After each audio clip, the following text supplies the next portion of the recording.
Bible's prophecies seem shrouded in mystery. Words like Armageddon and tribulation frighten millions, while others wonder how to avoid the mark of the beast or being left behind when the Lord returns.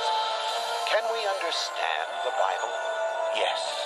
And Jesus holds your key to unlock a future without fear. Join us now as Amazing Facts presents The Prophecy Code with Doug Bachelor. Today's study, The Richest Caveman.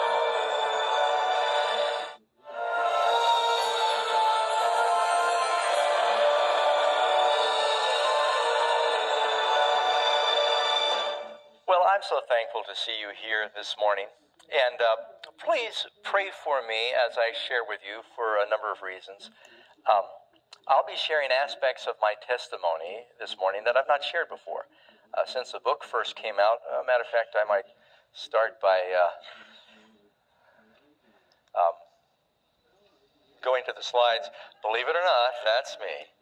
And since the book first came out, 1985 or 86, it's been translated in 10 languages. Of course, a lot has happened. That's 20 years ago, while it was still in the writing process.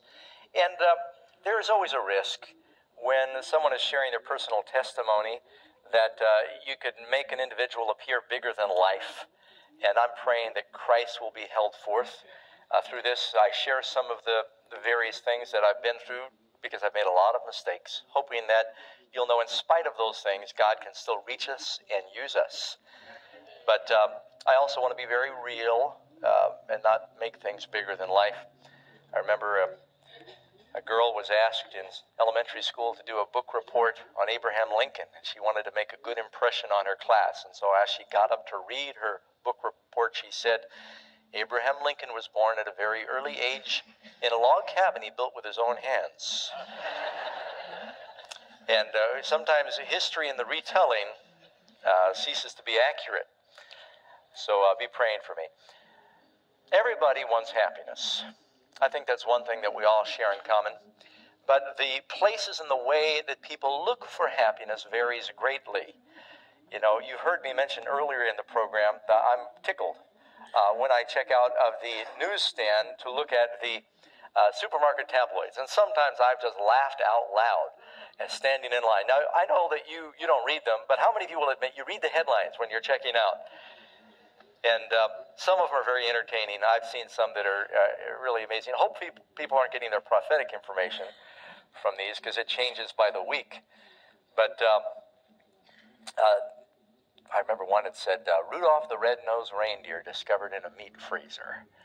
That's one that really stuck in my mind.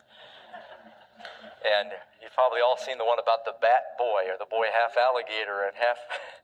And I guess there are people that are entertained by it, if nothing else. I don't want to ridicule. But you know, one reason that these are some of the most popular magazines in North America is because they are principally dealing with the lives of the rich and the famous. And somehow people believe that if they could experience these lives vicariously, they believe the illusion that happiness comes from fame and fortune. That's why many of these TV programs that deal with the rich and the famous are so popular. And people want to marry a millionaire. Who wants to be a millionaire? If I could be more popular, more beautiful, I'd be more famous. And it's really a fantasy. It's an illusion. I was raised with an unusual perspective because of the family God placed me in.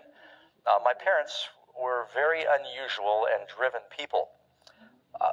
Two more opposite people I don't think ever got married. You've heard the expression opposites attract?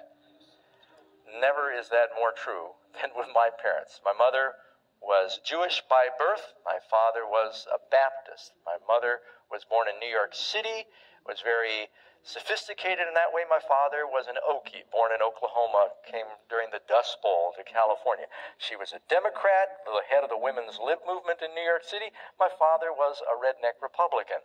I mean, they were just so completely opposite that those that knew them just marveled that the marriage lasted 6 years.